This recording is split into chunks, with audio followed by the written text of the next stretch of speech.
Well, yeah, with that intro. Welcome to West Coast Wednesday here on Prospectors Radio with Kathleen Biffle, Rich Cooley, Scott Swiftwater Tony, Indiana Gold Hunter, Dennis Dayton, and your host, Tim Grimes. We hope you enjoy the show, and thanks again for listening. All right, everybody, welcome back to another West Coast Wednesday right here on Prospector Radio. I'm your host, Tim Grimes. Joining me, as always, we got Kathleen and Shad Biffle. Rich Cooley's here, and also Scott Whisker Swiftwater Tony's joining us tonight. What's going on, guys? Catfish. Catfish Tony. Catfish is Tony. So Scott, Catfish, Swiftwater Tony. That's it. Dang, that's a mouthful. Yes, it sounded like it. Holy cow, what's going on, guys and gals? It's hump day. It is. Already. Dang, where'd this watching a good video from Alaska Gold, North to Alaska, episode 1. Are you? Yeah, I got done watching it before we came on. Oh, cool. That's episode 1? Episode 1. Episode 1 of how many episodes? It's a whole series. Do we know how many episodes it's going to be? No. No? More than 4. More than 4? We had over 500 gigabytes of film that we shot. Oh gosh. I was sitting here thinking, he shot a lot of footage. Yeah, but okay. More than But yeah, as far as putting them into meaningful videos, yeah, I mean, that's the challenge. Because, we're not just going to throw them out like day 1, day 2, stuff like that. It's, we'll introduce some things in one video, talk about some neat little things we learned while we were there in another, and we took like over 400 pictures. Dang. Yeah. Just still pictures, right? You mean? Pictures, yeah. Just regular old-fashioned pictures, yeah. Do you guys implement them a lot in your videos, or just kind of maybe like a core of, some? I mostly put them on Instagram, but we do put like a few. Every now and then, yeah. Right. It depends on the video, what we're showing, what it's about.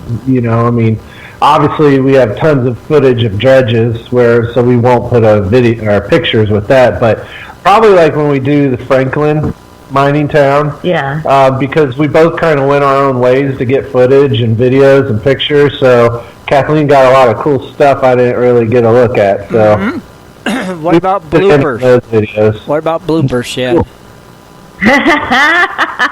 They're in there. Sometimes we just left stuff rolling, and it's crazy. But we do have one. We're going to try to put it together. We did our best to shoot it, but it's a parody. It's a parody of like Gold Rush with the oh god. So the 4 teams of dredgers, and it was like a competition to see who got the most gold, and it was it'll be funny. Okay, that'll be cool. But you're gonna do just a separate parody one? I mean, of one. Yeah, yeah. Because one thing we've learned is people don't necessarily won't watch 20, 30-minute videos. Right. On average, it's like 7 to 8 minutes. So we try to keep them around the 10 minutes, 12 minutes, somewhere around there. So yeah. Yeah. What do you talk? I get views. I got 45-minute videos. Jesus God. But you'll get views. Watch time. Yeah. That's the key now with the YouTube world. Seems I guess. Like it. Right. Yeah. When you're setting it down and dredging and 10, 15 minutes of somebody dredging, it does get a little boring. It does. Yeah. Yeah. No, I don't make videos like that. Usually, if I make it's all underwater shots or something like that, then it's different because you can actually see what's going up the tube and pointing out. And it's like there's only so much you can show of the same thing every video. There's some people that do that, and that's great and all for them. But it gets old, and you want to keep people entertained, so you want to mix it up. You want to show stuff you learn, and exactly. Like I said, we learned and got to use some new things that we normally don't. Right. So. Yeah. Right. No. See, that's what always takes me time is when I'm trying to teach somebody about what I'm doing. Well. Yeah. Well, you got to be detailed. You just can't leave certain things out that then. I don't know. Right. No, but I kind of agree because the older videos used to always be like that long and drawn out, and it seems like the 10 minutes or less is where they're all at now. It's like blip, blip, blip, blip, blip. You can watch, 3 in the time you watch one. Yeah, people got short attention span. Yeah, that's what it is. I guess the other thing is, what is the average time an adult spends on a toilet doing a number 2? Oh, okay. See, that makes sense too, right? Because, that's when they're watching videos. You're watching videos? Unless you're Dennis, you can watch a miniseries. Yeah.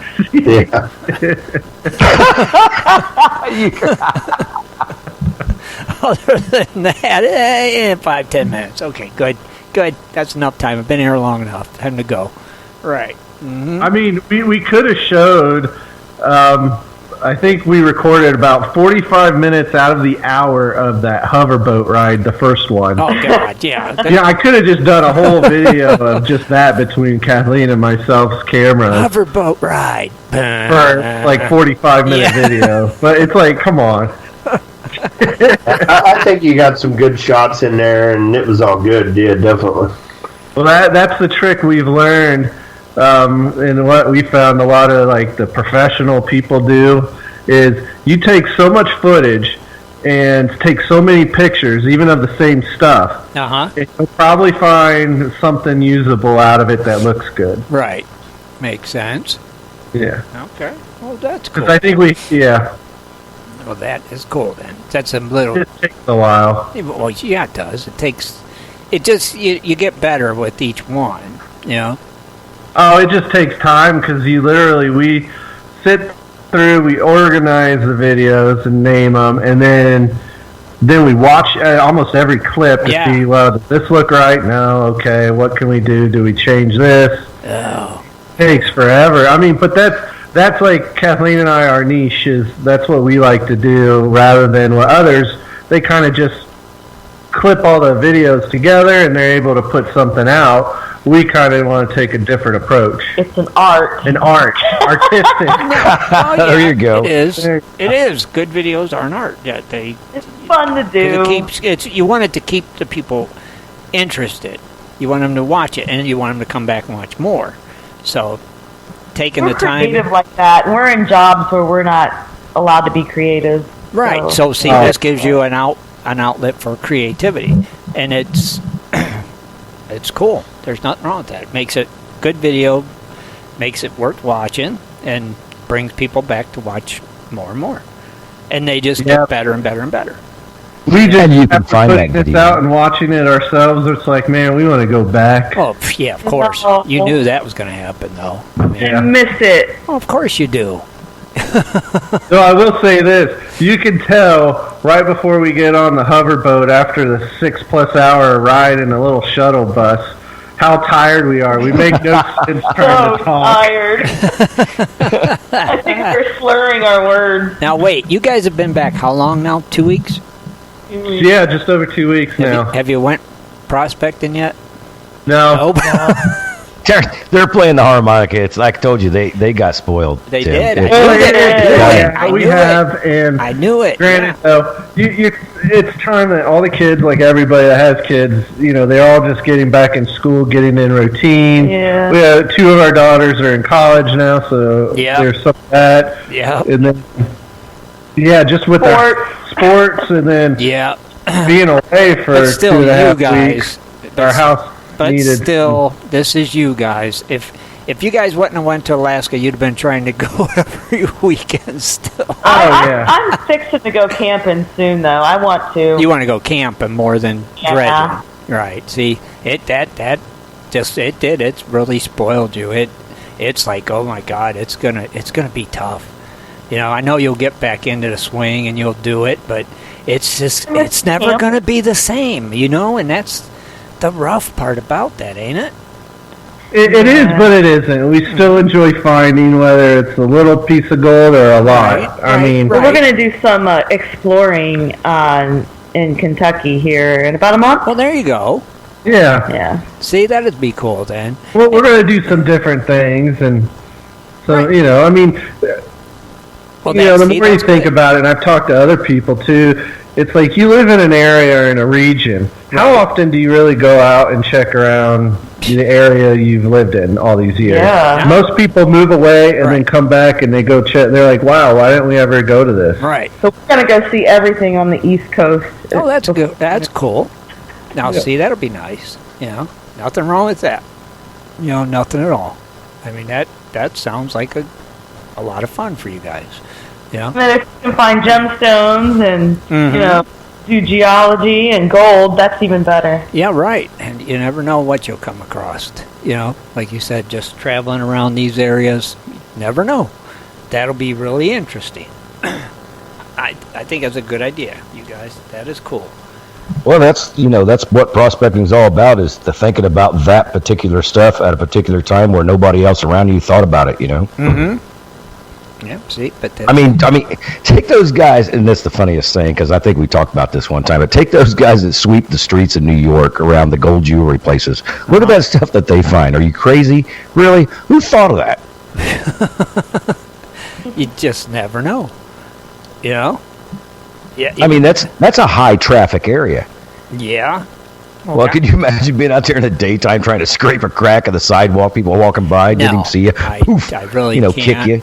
I really can't see that. I did read though. Most of them actually do it at night when Oh, do most they? crowds die down. Yeah, they go out at nights. And If there's enough lighting around, and they they can scrape- see. Yeah, but Cracks. it's New York, though, isn't it? I mean, that's like never sleeps and all that. Yeah. Oh yeah. You know what? Wait a minute. It is. Time workers and walkers going I- around as much, but I was going to say I take that back. If that's the jewelry district and all that stuff, it's closed at night. Right. Sure it is. Yeah. But I mean, So how that much- would be smarter. How much do they find? Man, they find diamonds and gold Oh, and really? rubies and sapphire. Yeah, Diamond, like those do little they really? stones add up. You go into a jeweler, look like, oh, you know what? I've got 60 of these diamonds. Oh, let me Dang. give you $3,000. Okay, thanks. Dang, they really find diamonds and stuff. Yeah, because they come out of the rings. Yeah. Dang. there's been reports of that. It varies, but yeah, I mean, Well, that's people pick stuff all the time. I'm not saying they're big diamonds or anything. They're the little ones on the, like the outside of right. maybe a bigger stone. But I mean, yeah, who comes up with that? I mean, who thinks of that to even think to do that? Well, I'll tell you, somebody was outside of the box, and it sure paid off, because there's a Right. couple of them that did it, and they did pretty good. Right. I mean, that's that's thinking outside the box. Definitely. But I mean, gosh, that's. But you got to understand, as prospectors, when we do prospecting, that's what we need to do, is we need to get outside of the box and think, why hasn't anybody looked here? Yeah. And I mean, do your own investigations on places. That's how I found some of the best gold that I've ever dug, is just somebody told me that it wasn't there, and I went and dug a hole about a foot past what he did, and found it. So yeah. Bang, bang, and bang. So we hear now, Scott, that since you're talking, we hear you're a big cat fisherman. Now, what's going on with this? Now, I'm not a big cat fisherman now. You're a professional. I've always been a catfisher. I've always been a fisherman. Are you on a catfish circuit? You could say something like that. All right.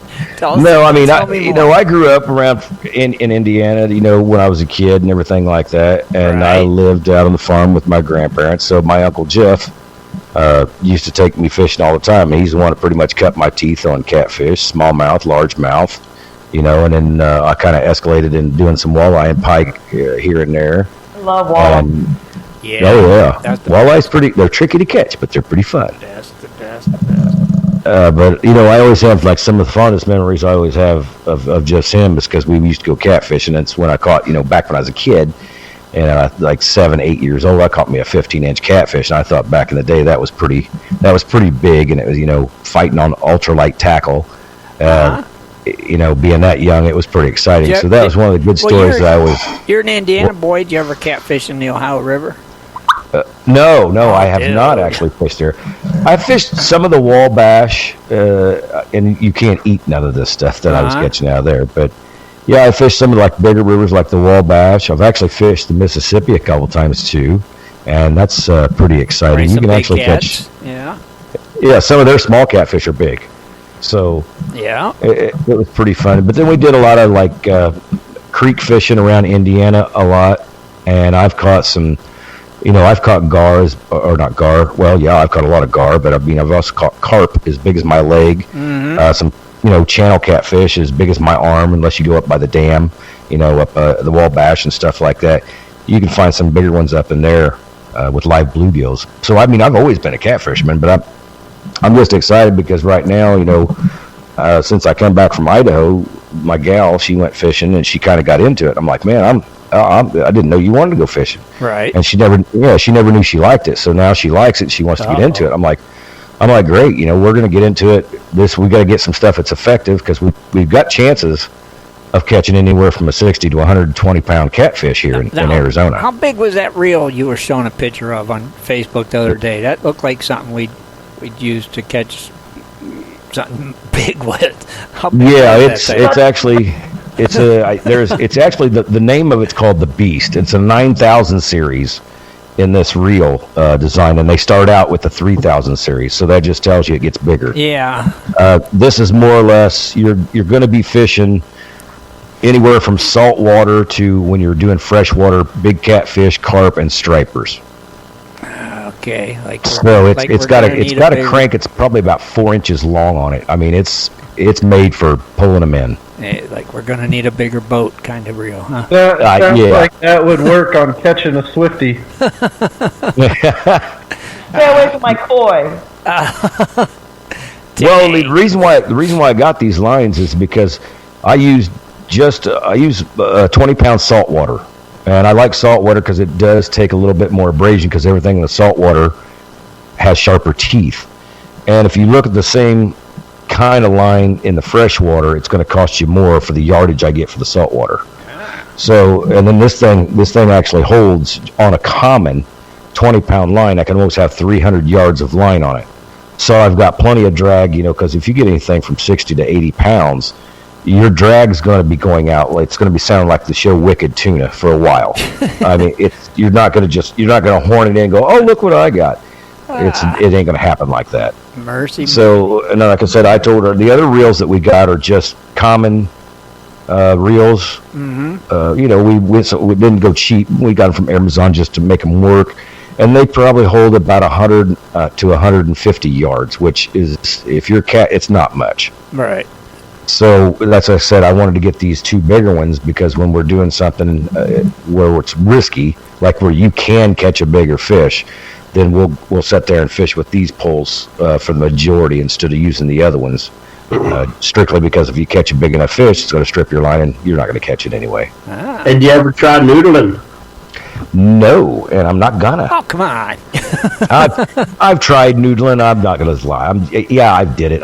I'm not impressed with it. No, it's just not. No, I'm just not impressed. A lot of people's like, oh, what if a turtle bites you? Well, a turtle doesn't back into a hole. It goes head first. So a catfish backs into a hole or gets in and turns around. Yeah, I'm not. So that's how you do it. But I just. I've had some scrapes and some stuff on my arms from teeth. You jam your fist down the catfish's mouth and you pull him out. But the thing is when you pull him out of the hole, you're going to still fight that fish. Mm-hmm. So imagine your arm as the line. Catfish are strong, guys. Yes, don't get me wrong. They got power. Oh, they got them points on them too on the fins. Oh yeah, they got the protectors. Oh, them things will mess you up. I've gotten nailed by them. It hurts big time. But I thought it was funny. But and then tomorrow, what is today? Wednesday. I got somebody that dropped me, or actually sent them something. They were on a catfish thing on Facebook that I'm on here for Arizona. But anyway, they had about 4 of my gold digger friends as their friends, and I thought, okay, cool. And he's going to run a little competition this weekend from Saturday to Sunday. And I told him, man, I'd like to go up and get in just get the competition for one, but number two, I can make a good video out of this. Yeah, that's a good idea. If I can't do any gold digging right now, I might as well make some kind of video. Why not? I know, right? Cool. Swifty gone fishing. Yeah. It could be.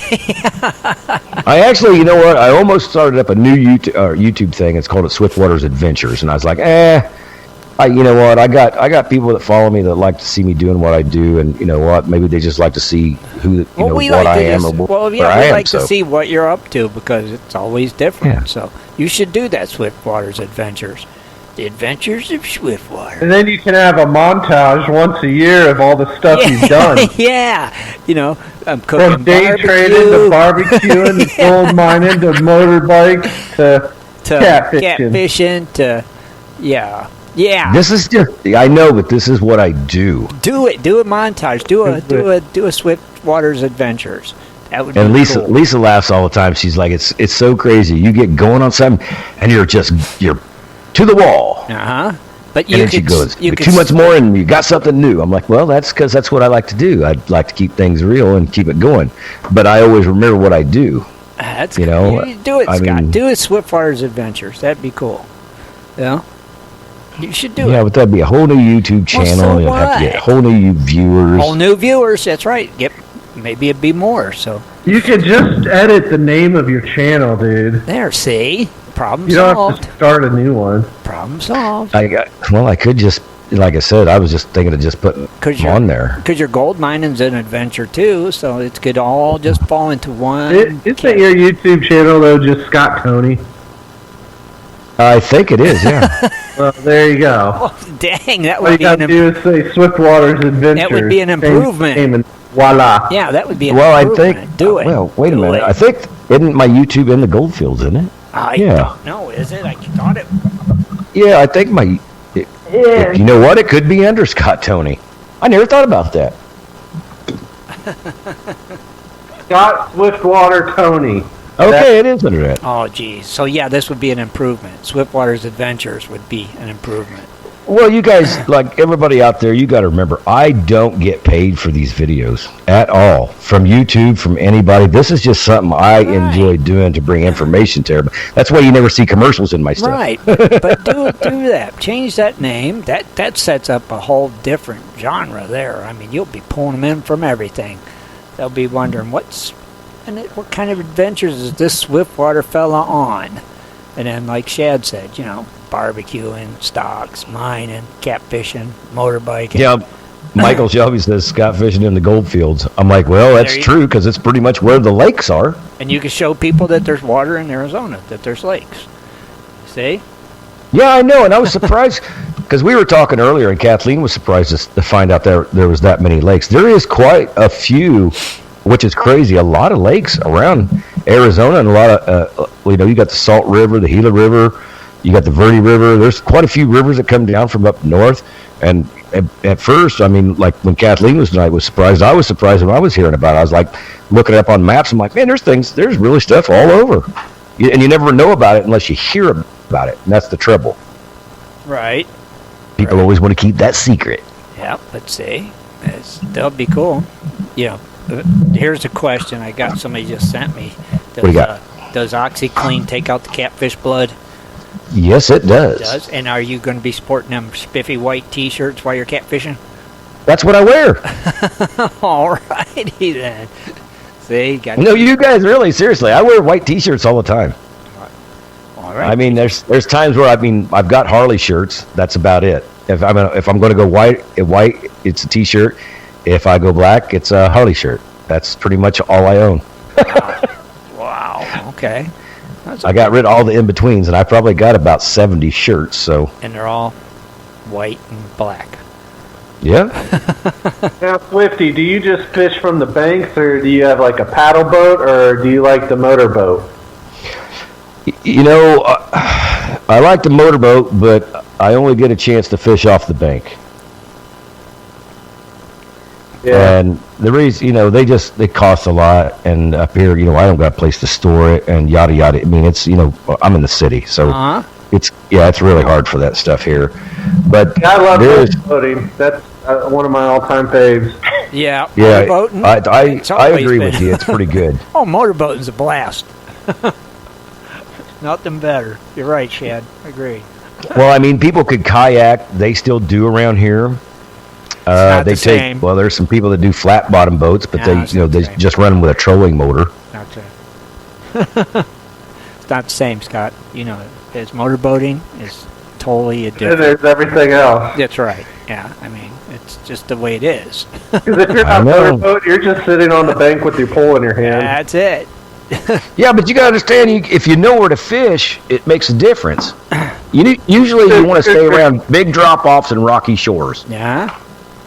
I mean, if you're sitting there, if you're fishing on sandbanks or a sand ledge, I would say fishing about 2 feet of water with some stinky stuff. That's about, because they'll pass through there, but, you know.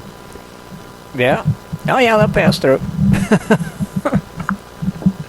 Oh, God, help me. What are you using for bait, Scott? Oh, we actually use a assortment of bait, and it's really funny is because we use live bluegills if we have a chance to catch them. Okay. And it's funny because you know a chance to catch them. You're like, oh, you can catch them anytime. I'm like, yeah, but you're not going to be catching them in 110-degree weather. Oh no, they'll be at the bottom. Yeah, well, they're not only that, it's going to be hot. So I mean, so you got to. I think there's a couple places that you can actually throw a cast net, and there's a lot of places you can't. And you never can transport fish here in Arizona to any other lakes or rivers. So I can't go down here to my local little neighborhood pond and catch all the bluegill and take them and use them for bait up in the river. Why not? That's a no-no. Why? You're like cross-contaminating or you're cross-generating, you know, the fish. It's bait.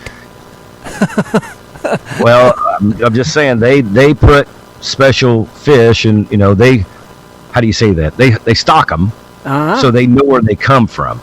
Yeah, but it's bait. It's not like you're taking them up there and turning them loose. You're using them for bait. Yeah, but if one gets off and it lives. Yeah. Okay. Oh dear God, the river Anarchy. It's an ecological thing. It's anarchy.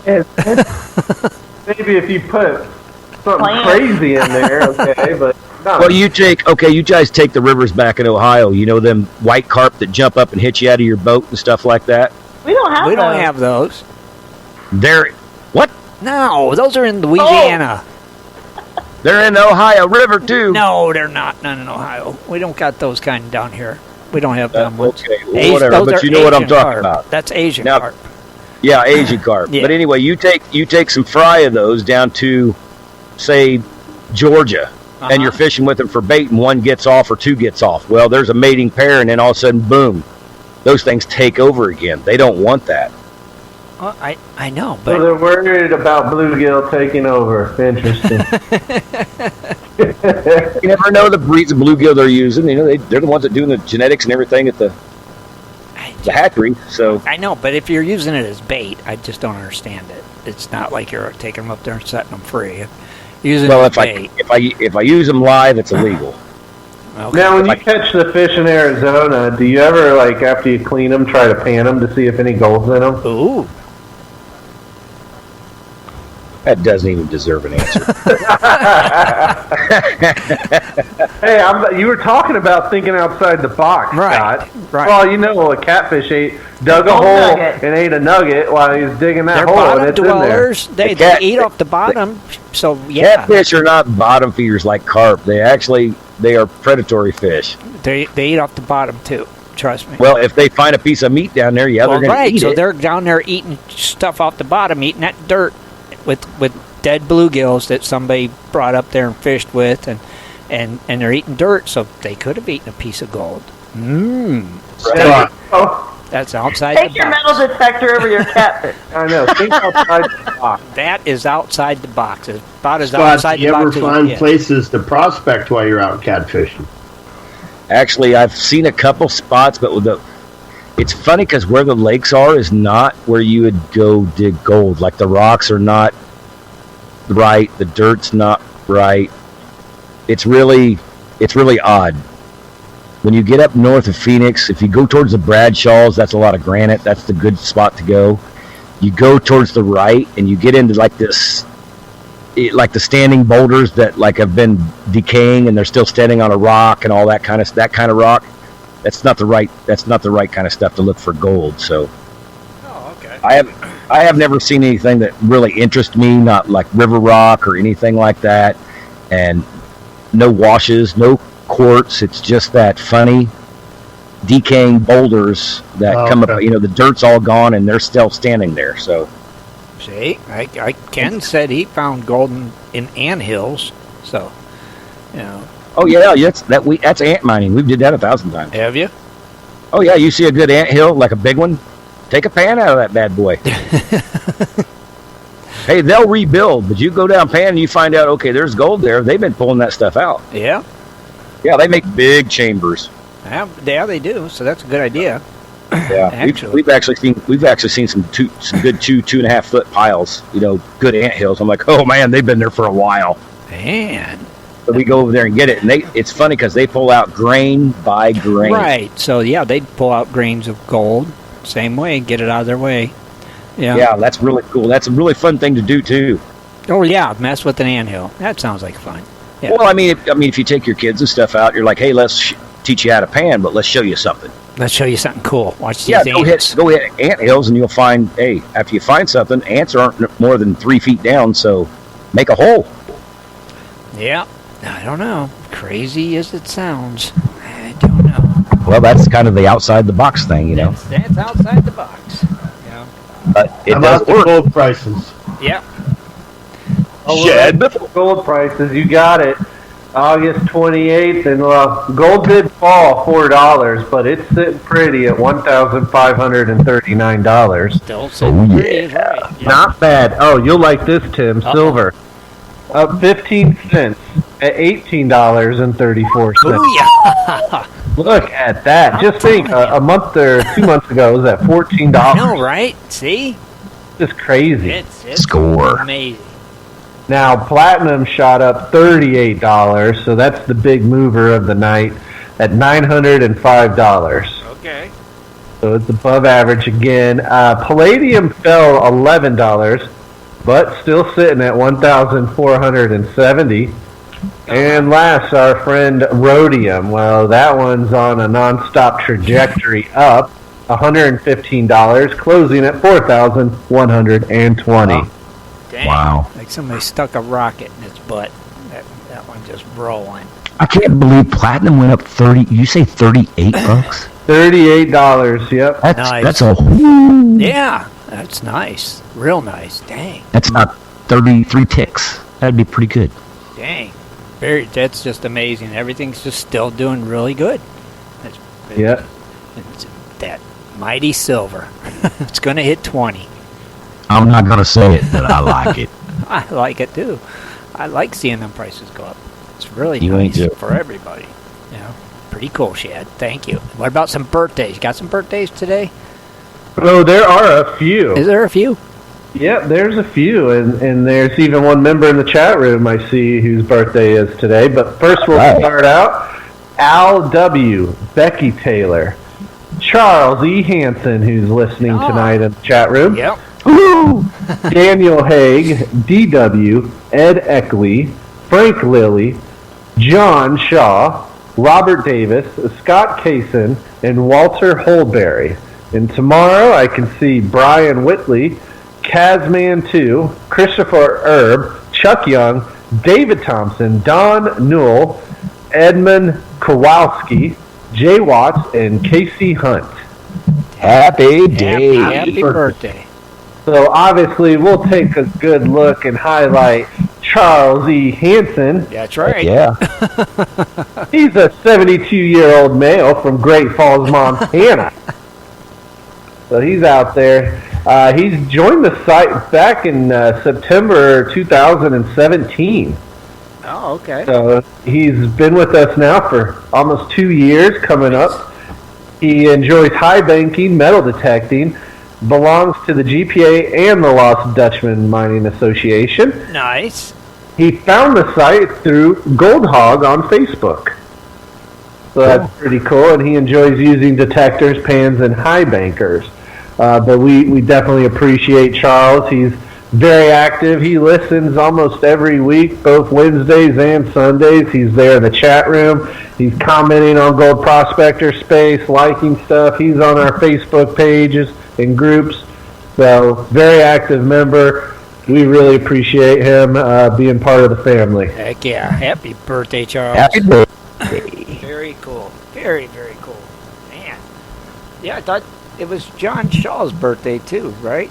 Yes, it is. I thought I seen him in the chat room too earlier. He might have had to go. But Yeah, I think he had to leave early, but yeah, he's very cool. his birthday today too. Yeah, happy birthday to all you guys. That's pretty awesome. Nice one, Shad. Good job. I was going to say, John's usually in the chat room as well. Yeah, he might have to go. Dang it. I can't stand that. All right, so here, let's take a quick break and want to come back and let Kathleen give us some news and some good stuff like that. Sound like a plan, guys? Yep. All right, then. We'll be right back, everybody. Do you like to mine for gold? Enjoy prospecting a nice crack in the bedrock? Enjoy getting outdoors to camp, fish, hunt, and hike on your public lands? You plan your trip, load the gear, grab the dog, put the family in the truck, and drive off to a locked gate. A sign says you cannot enter or access your own public lands. Mining claims and public land owned by we the people are being designated as off limits by our own government every single day. Are you concerned about the direction our government is going? Are you tired of seeing no access, no entry signs on your lands? We are, and we are fighting back. We are AMRA, America Mining Rights Association, the fastest growing small mining advocacy association in America. AMRA is a 501c3 not-for-profit formed by miners, hunters, off-roaders, retired military men and women to stop the insanity. AMRA was formed to educate, unite, and help the small miners and public land users on their rights given to us by God. Do you want access to great mining claims? For a small tax-deductible donation to their miners' legal fund, your family gains access to proven excellent mining claims across America for an entire year. AMRA challenges the USFS, BLM, EPA, and the other agencies intent upon stopping you from enjoying your own lands. You are who pays these people's wages. It is time they listen to us. We need to unite. And that is what AMRA is doing. As you sit here right now, thousands of acres of public lands are being closed, locked, and blocked from use by you. Are you fed up yet? Join us. Get in on this fight and let's restore America to what our families fought and died for. Freedom. Just visit AmericanMiningRights.com. AmericanMiningRights.com. Also, check us out on Facebook at American Mining Rights Association. AmericanMiningRights.com. It is time for Dredging Up the News with Kathleen Biffle. Mining news from around the globe, metal detecting, dredging, entertainment news, and fun facts as well. Here's Kathleen. All right, everybody, August 28th. Wow, August is almost over. I cannot believe it. Yep. I'll start off with a story. This is in New York, and this is kind of weird because Scott was kind of talking about this district, but in New York on Sunday, 3 armed bandits tied up jewelry store workers in a massive jewelry heist, and this was in the Diamond District.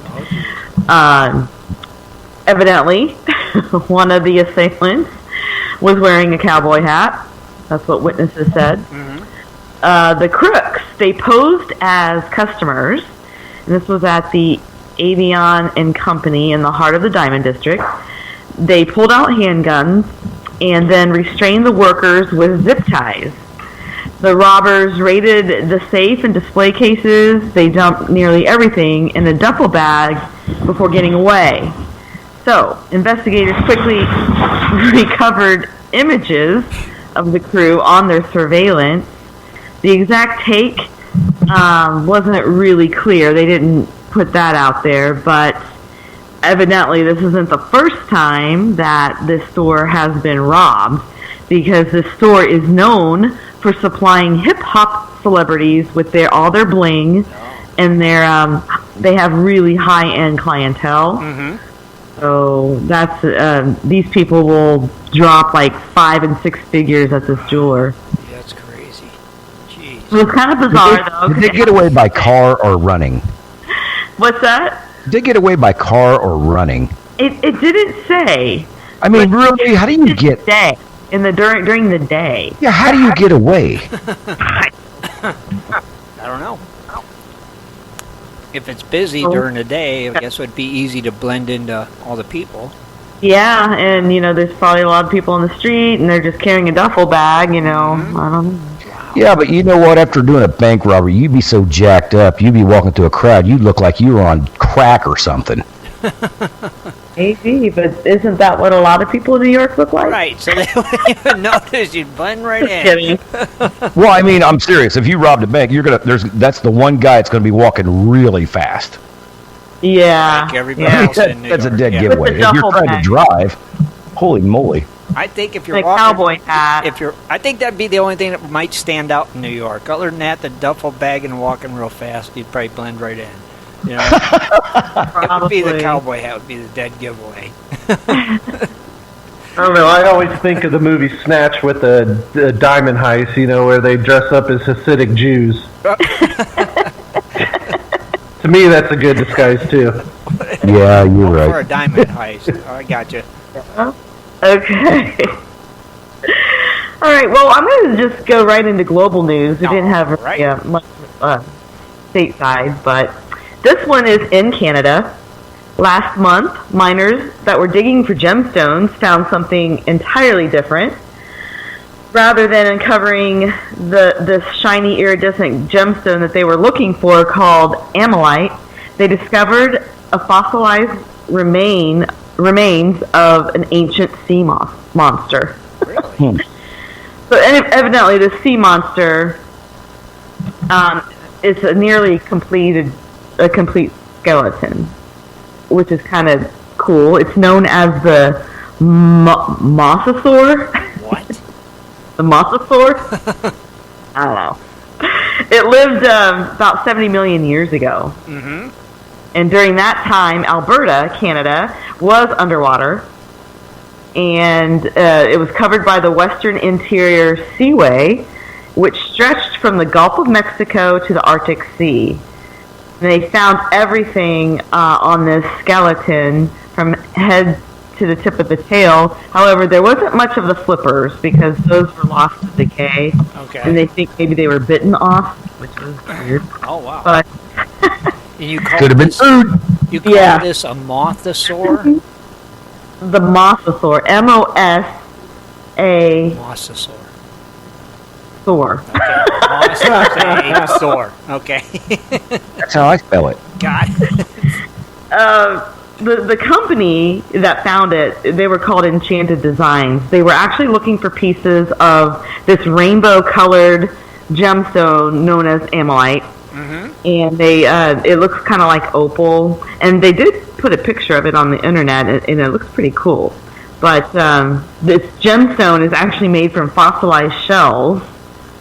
Okay. So that was kind of neat. Yeah, it's cool. Anyway, the sea monster is between 20 to 23 feet Ooh, small. it's big boy. Yep. It's a big one. Yeah. That's cool, though. I It mean, is they cool. That's a cool find. skeleton. I mean, this mosasaur, it was back then an apex predator, so that's why it got so big. Yeah. So he Yeah. was trouble. Uh huh. Dang. They don't know when this is going to go on display, but the public can see the mosasaur specimens in the Royal Tyrrell Museum's Dinosaur Hall or its Grounds for Discovery exhibit. Okay. That'd be cool to see. Yeah, Like to see it. That's pretty neat. I think so. That would be really cool. It would be. All right, one more story. Global Nigeria.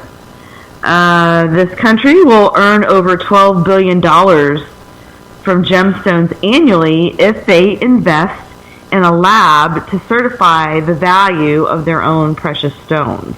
I know that sounds kind of weird, Yeah. but the country's current income is between $10 billion and $12 billion.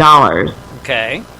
You can't do that. You can't trust somebody evaluating their own stones. Wait. It's like somebody making Well, gold bars and I putting guess. lead in the middle of it and going, "Yep, they're good. I promise you." Yeah, I I mean, guess- they don't have, this country just doesn't have anything here or there that can certify and identify their gemstones. So what's happening is that the gemstones are getting, exported and not being accounted for. Oh. What they want to do is enable the country to identify the gemstones and know the value of what they have, Right. thereby ensuring that the sector improves and takes its rightful place. So it's to help their economy. Which makes sense. Right. So you're saying all the emails I've been getting about, stuff from Nigeria, I should have responded. Probably should have. Dang it. See?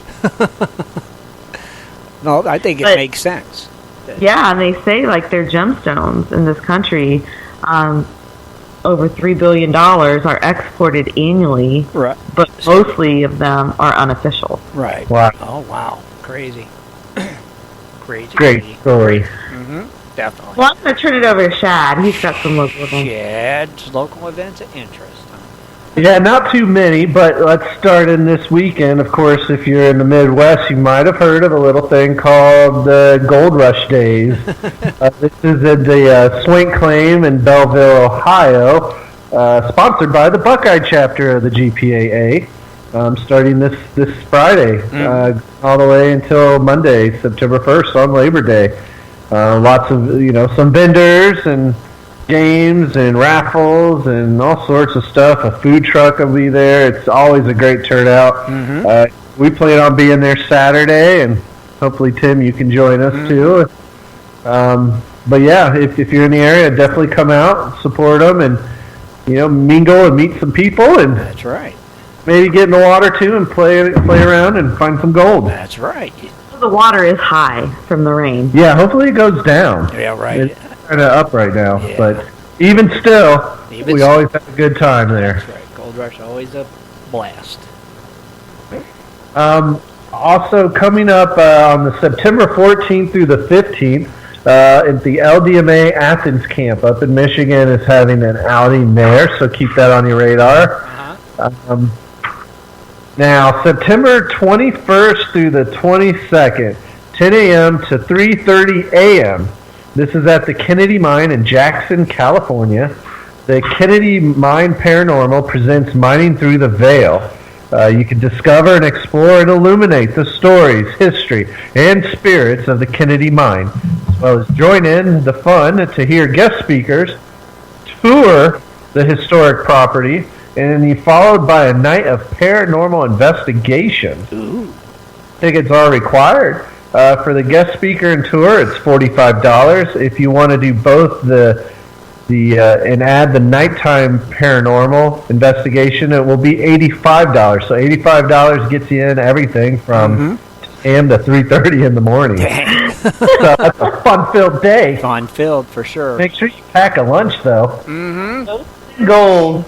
But yeah, real quick, going back, looks like in September the 20th through the 22nd, the Indiana Gold Prospectors chapter and the OSPA are having an outing together. Oh, okay.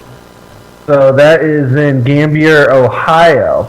Nice. At Norrisley's. Oh, yeah. Indiana. Yep, the two groups are getting together. Wow. That'll be a fun little event. Yes, it shall. Mm-hmm. That's all we really have right now. There are some other upcoming ones in October and November that people have posted, so feel free to add them if you have an event coming up. That's right. And no donkey races or nothing like that. No, nothing cool. I guess the donkeys are all tired. See, Scott, you missed the opportunity. You know? It's just the way it happens, I guess. I know he missed the donkey races, All the that Chihuahua races. Yeah. All sorts of cool stuff. I'm really disappointed in him. Hey, I wouldn't say I missed him. That would have made a great video. Yes, it would have. In Swiftwater's Adventures, that would have been it. Hey guys, I didn't have a chance to do that stuff. No excuses. Yeah, right, Scott. That's you, Scott. That says Scott all over it. Swiftwater's Adventures. I didn't have a chance to do that. No excuses. Right, you said it was as the crow flies. It was over there. You just didn't do it. See, I wasn't here, or I wasn't around. I don't know. Well, we can listen to Swifty's excuses all night, or we can go back to Kathleen and hear her Let's fun go facts. back to Kathleen.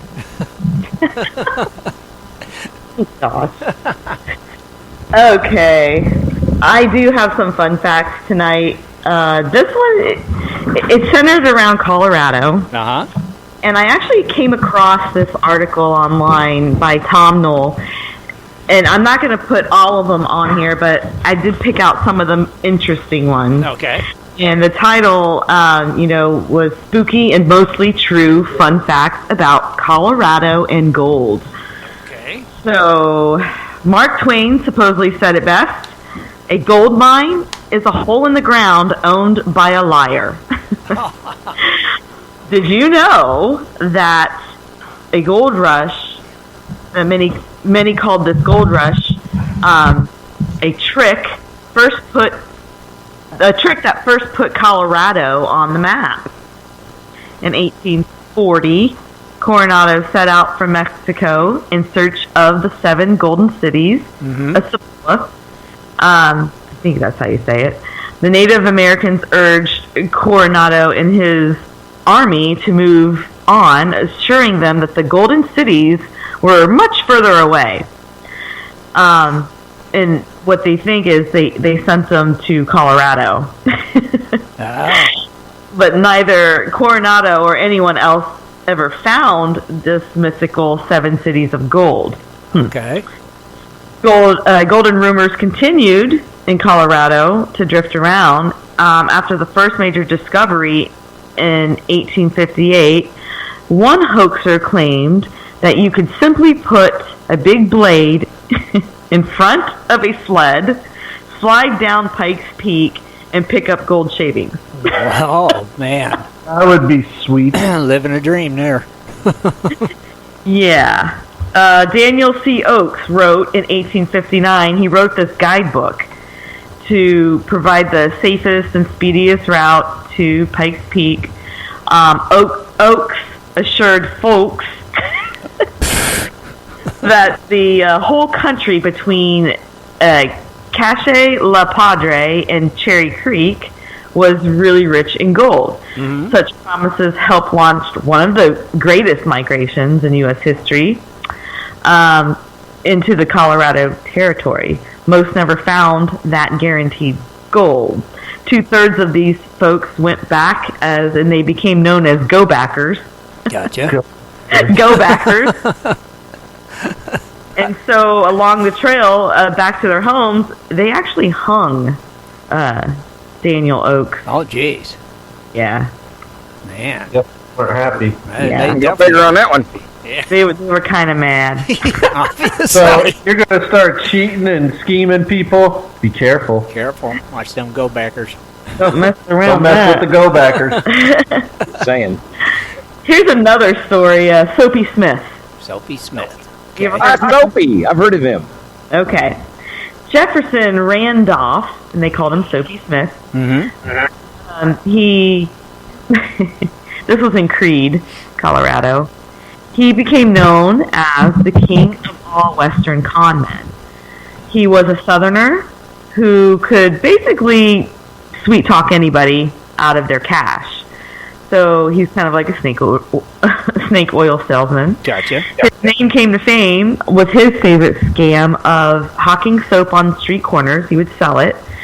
He would hide $100 bills into the soap bars and then toss it into a basket. Then sell you a chance to pick whatever bar you wanted for only $1. After stints in Creede, Leadville, and Denver, he went all the way up to Skagway, and where he went up there to do his con, gold rush up there, and I guess he was shot and killed as a public nuisance up in Alaska. It was a good racket though. Yeah. Yeah, because he would sell it to a guy that he knew in the crowd. Yeah. So when the guy goes, "Oh, I found $100," he already got that $100 back. Right. But then everybody wanted to, if you had $125, $140 worth of soap at $1 a bar, you just sold every one of them. Sure. Yeah. Man. So Tricky. it was sick, I'm sure. Jeez. Now this one doesn't really have a lot to do with gold, but I thought it was kind of funny. 2-story outhouses. I hate to be on the bottom. Think about that. Yeah. So, these were the residents of. Okay, the town is also kind of funny. Crested Butt. Oh, jeez. Okay. It's all starting to come together. But whatever. Anyways, they would struggle with getting to their outhouses on freezing nights in the deep snow. Right. Some people would even build tunnels to get there. They had a solution, however, to this problem by making 2-story outhouses. Wow. The 2 levels were offset to allow the use of both stories. So I guess it wasn't exactly on top of each other. I see. Yeah. It's a better story if they were, though. Yeah, right. I know, right? I guess you can still find these 2-story outhouses in town, near the town hall, I guess, in the town. So if you want to go see a 2-story outhouse in Colorado, go to Crested Butt. You know what though? If the snow is that deep, you could actually walk with snowshoes to the second story because that's going to be up above the snow. How did you get out of your house? I don't know. I mean, your door's got to be covered. I don't know. Maybe they crawled out of the roof. I don't know. Holy mackerel! Isn't that crazy? Very. So, in staying with the flow of the outhouse, Colorado is also known to have the first 6-seated outhouse. Dang. 6-seated?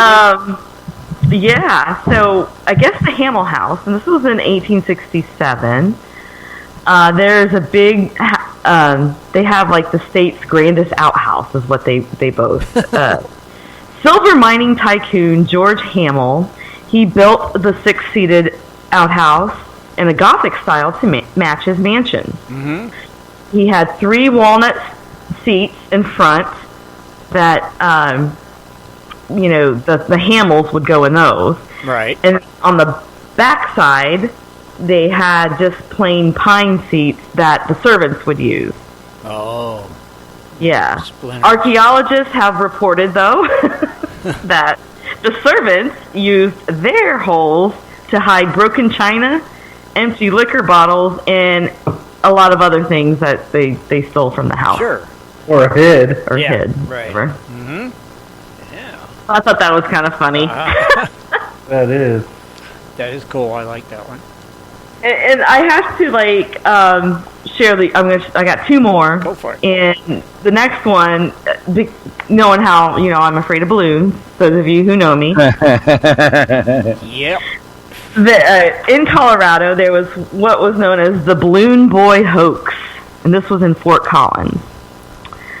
So in 2009, the Heaney, I think it's Heaney family, reported to the media outlets, not the authorities, but the media outlets, that their 6-year-old son Falcon had accidentally been launched in a helium weather balloon tethered in the family's backyard for hours.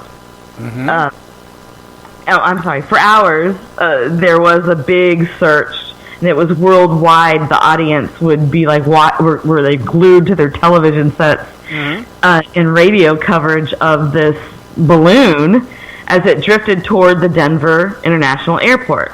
Okay. It caused the airport to shut down flights. Of course, the media were everywhere. National Guard helicopters went in to try to do rescue attempts. It was just a big to-do. Wow. Well, after a multi-million-dollar search and rescue, the balloon did land. It landed in a farmer's field about 15 miles north of the airport. Rescue crews rushed towards the balloon, but didn't find the kid. It turned out Falcon was actually hiding in his parents' attic. So the parents, I guess it was discovered that the parents actually met in a Hollywood acting school, and they always had this lifelong dream to be part of television's, what do you call it, infamous immortality, whatever. Sure. They just wanted to be famous. Sure. Hey, they made it. And they made the news, because I'm talking about it right now. That's right. I was going to say, it worked. It did. It definitely worked, yeah. But They didn't get no trouble or fined or anything for all those costs. I didn't look Jeez. into it. I would imagine that they did. Right? Yeah, I'm totally riding with Kathleen in this boat. I bet you $20 they got some had stuff to done on them. Definitely. Yeah, they got this big old bill in the mail. Jeez, you're it's called That the was city in of don't do that again. 2009. That was only 10 years ago. That wasn't that long ago, right? So it'd be like, here's your claim to fame. You owe us $50 million for Exactly. our search and rescue. There we go. There's an adventure Swifty. Let's see if you can get picked up in a hot air or a weather balloon. That'd be cool. No. Tether it in your Balloon Sure. boy. You know what? Like I said, they call them idiot tickets out here. Like when you go up hiking up a mountain and you only got one bottle of water in 110-degree weather and they got to pick you up on a helicopter, you pay for the helicopter, you pay for all the guys' know. salary, you pay for everything. Sure. I mean, of course. Yep. Yeah. Good. See? That brings us to a lesson, folks. Don't do dumb stuff. No. Don't do drugs. If you do, videotape it. Put it on YouTube. Put it on YouTube. Yeah. Don't do Live drugs. forever. Forever in YouTube. What's that last word? Hold my beer. That's right. That's yeah. In my case, it'd be, here, hold my wine. Yeah, right. Yep. That's it. Then you know it's going to be trouble. Yep. Awesome. I like that one. I have one more story. Okay. And I had to share this one. It doesn't really have anything to do with gold, but it just so happened that I was watching this documentary, and Shad will laugh at me because he thinks I picked the most obscure things to watch Oh, horrible. on Netflix and Amazon. But it was basically the history of the chicken. So that was the documentary. Sounds that- interesting, actually. The history. Huh? It sounds interesting. The history of the Actually, chicken. it was. Okay, let me just say it's some weirdness. Okay? Yeah. Okay. And there is a story that Tom Noel put in this article that I was meant to see this article and watch that documentary because there was a story on that documentary that I'm about to tell you about. Okay. And this is in, I guess the town is called Fruta, Okay. Colorado. Okay. But there was this farmer named Lloyd Olson. Mm-hmm. Had chickens, right? So he went out to chop off the head of a chicken so that they can have it for dinner. Mm-hmm. And the chicken's name was actually Mike, I guess. Okay. So this was back in 1945. Okay. So anyway, the farmer cut off the chicken's head, Mike. However, the chicken was still alive the next day. Uh-oh. So word quickly spread. It was like a big sensation in the newspapers and magazines where they called it Miracle Mike, the headless chicken. Uh-huh. And this thing kept living. Olson, he kept the chicken alive by, this is kind of gross, by using an eyedropper to give him water and ground grain he would put down his esophagus. Okay. Oh, come on. Well, it's true. It's a true story. Look it up. With no head? Yeah. No head. This chicken stayed alive. And this is how the University of Utah scientists, when they examined Mike, they reported that this rooster could live because his brainstem was still connected to the spinal cord. Oh. And his throat and windpipe were still intact. So that's how he lived, but he just didn't have a head. How long did he live, Kathleen? 18 months after, he was turned into a sideshow hit. They traveled around the country. Oh, my God. Farmers made all kinds of money from displaying this chicken. And 18 Yeah, but months how is the brain still connected if there's no head? Just the brain stem was. just the brain stem. It's like at the bottom of your head. Yeah. Right? So he didn't. Oh, that's all you need to live, huh? He didn't get Evidently, if someone's willing to put food down your esophagus and keep you alive, Don't be out there chopping no chicken's heads off, Here's Scott. another adventure of Swiftwater now. No. but I guess everybody had forgotten about this chicken, right? Uh-huh. Until 1997, when this town, they wanted to find a way to promote their town. Okay. So once again, they looked it up in the archives, and they were known for Mike the Headless Chicken. And now the town has a Mike the Headless Chicken Festival. Wow. Wow. That's just crazy. Wow. I guess I'm going to have to watch this. The history of the chicken, huh? It's not that exciting. I thought it was exciting. That was the most interesting thing of the whole No, show. I thought it was interesting that you could train chickens, and they actually are really smart. Chickens are smart. Evidently. They are.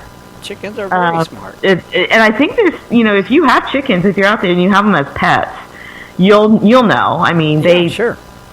They're pretty smart. Yeah, people. Oh, I raised German Shepherd smart, but I was going to say I raised roosters for a while, and no, they just eat anything that don't eat them. Right. Chickens are supposedly pretty smart birds.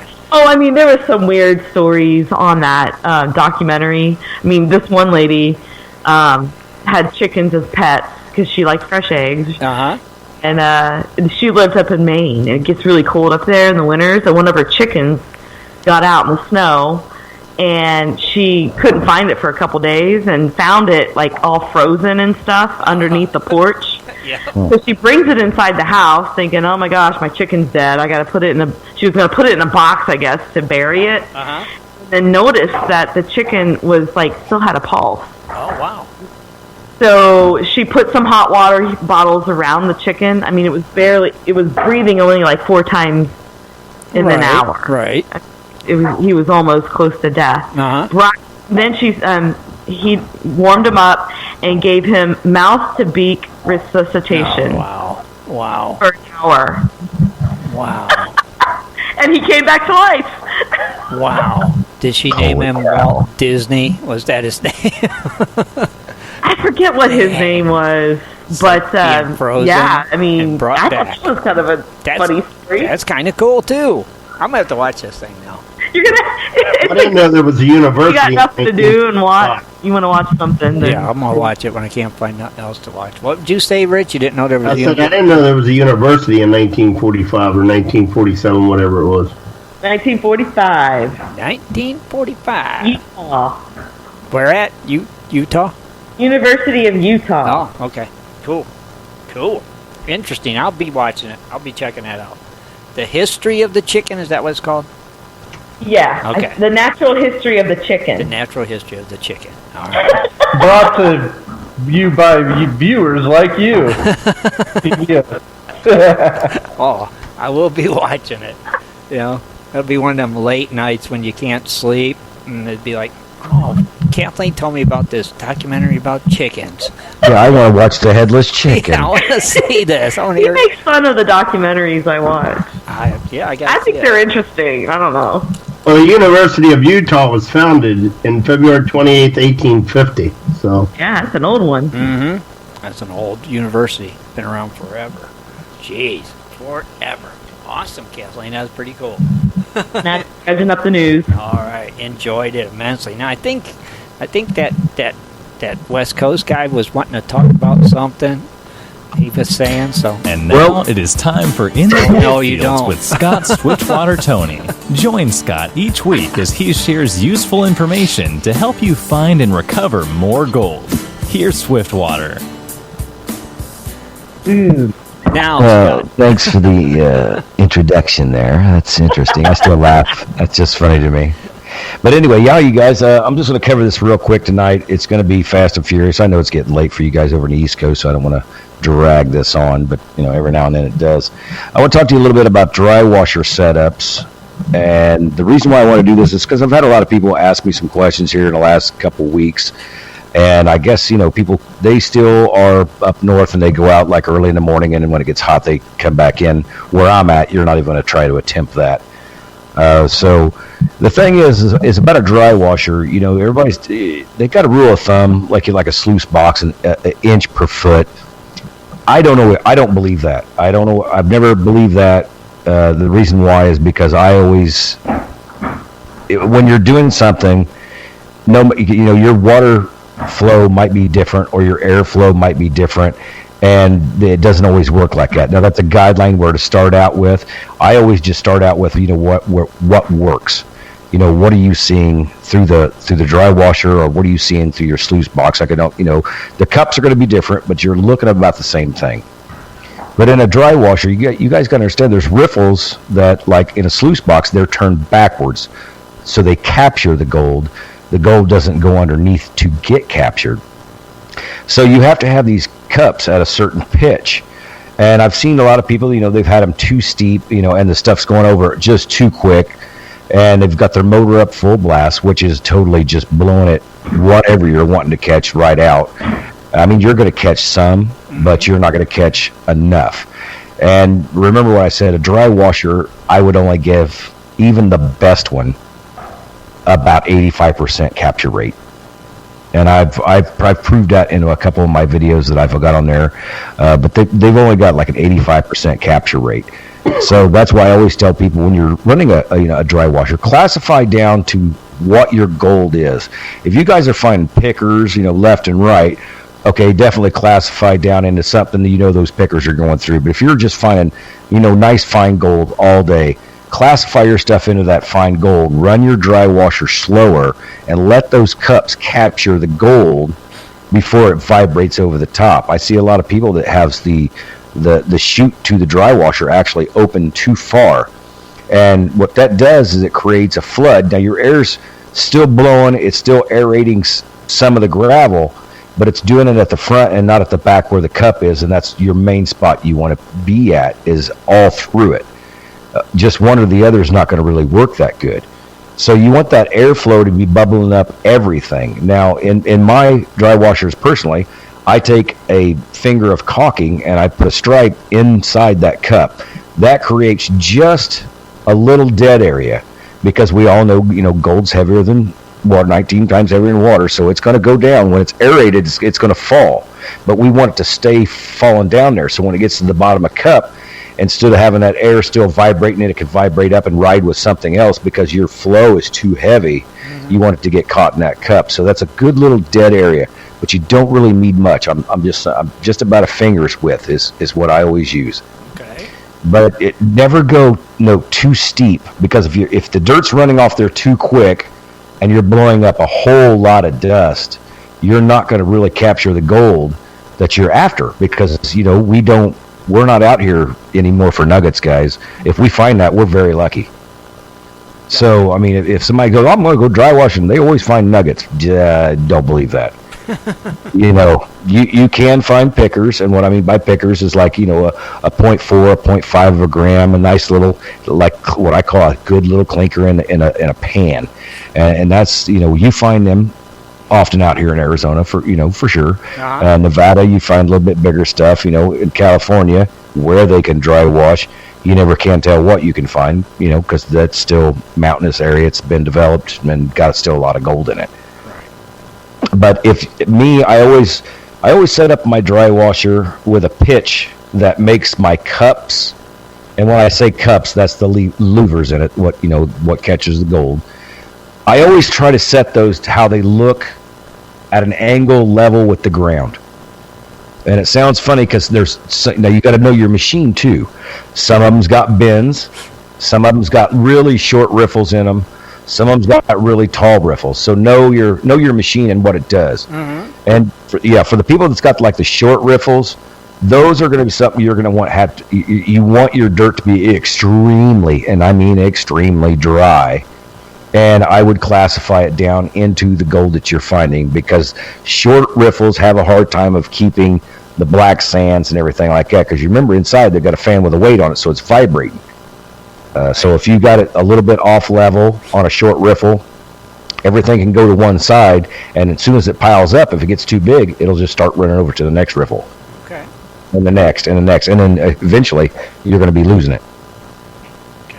Gotcha. So I always like the bigger riffle machines. Do your homework and look at the pictures really close, and look at the riffle dimension to pair it on what you're doing. Now, if you're a guy that wants to run for, like, say, a day, going out on the weekend, you know what? A short riffle machine will be good. You're going to find gold. You're going to have, but a person that's like me that goes out and we actually just run like 8 hours worth of dirt through this thing.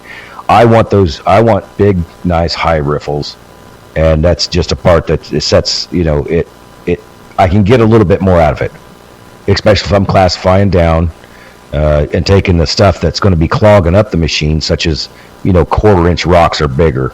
I don't find 1/4-inch gold where I'm digging. Right. So I would classify below 1/4 of an inch. Okay. So, and that just makes more sense because you're not running that stuff through your machine. And plus, like I said, you'll get 3 buckets, 4 buckets, 5 buckets worth classified down into 1 bucket. Mm-hmm. So, after you run 20 buckets of that, you've moved quite a bit of dirt because we've got to take the big rocks out too. So, right. But you always got to look at that flow. And there's always a kind of a rule of thumb. If you don't see the rocks going in and seeing the heavies disappear for maybe 1.5 seconds, and then all of a sudden come up out of nowhere and then go across the top, the box is not running right. You want those heavy magnetites and stuff like that, those black just nasty rocks that you've seen metal detecting and that kind of stuff. If they're running down and you see them all of a sudden disappear and they roll around and come back up on top and go over the top again, that's pretty much that action that you're looking for. Okay. But you don't want the air to be blowing it over. You want the force of the feed that you're putting in the box to make it go over. You see what I'm saying? Yeah, so it's like a fine, it's like a fine knife. Mm-hmm. Yeah, I think I get it. Yeah, I mean the air is to make everything loose, like to blow it. It makes everything just bubble around. If it's bubbling around, the gold's going to go down. But you want those junk rocks. You want them just to disappear for a little bit, and all of a sudden they show back up and hop over the riffle. Right. And that's when I say that's when your box is running really good. Okay. And like I said, short riffles you could set it up a little higher. Bigger riffles you could set it a little lower. But you still got that feed, and that feed is really important. Monitor your feed. Just because you're putting a lot of stuff in your dry washer doesn't mean you're getting everything. Mm-hmm. You can run it, like I call it, low and slow. Run your motor about halfway and slow that feed down. It gives you time to work. You don't tire yourself out. You're not killing yourself. It gives you actually time to go back and grab you another bucket, classified, or if you're not classifying it, you know what? It just gives you time to stand around and just, let it do its thing. But low and slow, halfway feed on the motor, let that thing go. The vibration is going to do it. It's going to work it down. It's going to catch it in the cup. But just make sure your rocks are doing that boil. You just want it to go down, disappear, and all of a sudden, poof, it'll come right back up and go over. And you'll notice the heavy rocks. Mm-hmm. But that's just the best. That's the best advice I could give people right now, because I know they're doing some people are doing some nighttime dry washing. I'm not going to do it. It's still hot to me. But yeah, there's some people still out there doing it right now and finding gold. And I like I said, I've just seen some stuff and had a couple questions this week about it. And I thought, I got to touch up on this because I know they listen to Gold Prospectors Radio on their cell phone. So all right. I wanted to touch up on that. Hopefully it answered their question for them, Scott. Right? Heck yeah, I hope so. Hope so. That's right. All right. And don't forget to join us Sunday night when Mike Kiefer, or did I say that right, Rich? Kiefer, is that right? Yeah, that's right, Tim. From Aqualand Relics. I was on mute, sorry. That's all right. Mike's from Hagerstown, Maryland, here in PA. Uh-huh. Wow.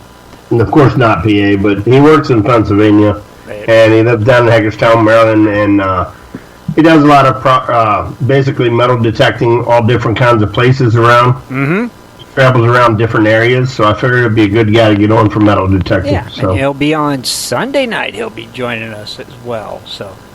Aqualand Relics. Aqualand Relics. So can't wait to hear what relics he found there. Tune what I'm saying. In for that. I'm sure Scott won't make it, as always. Right, Scott?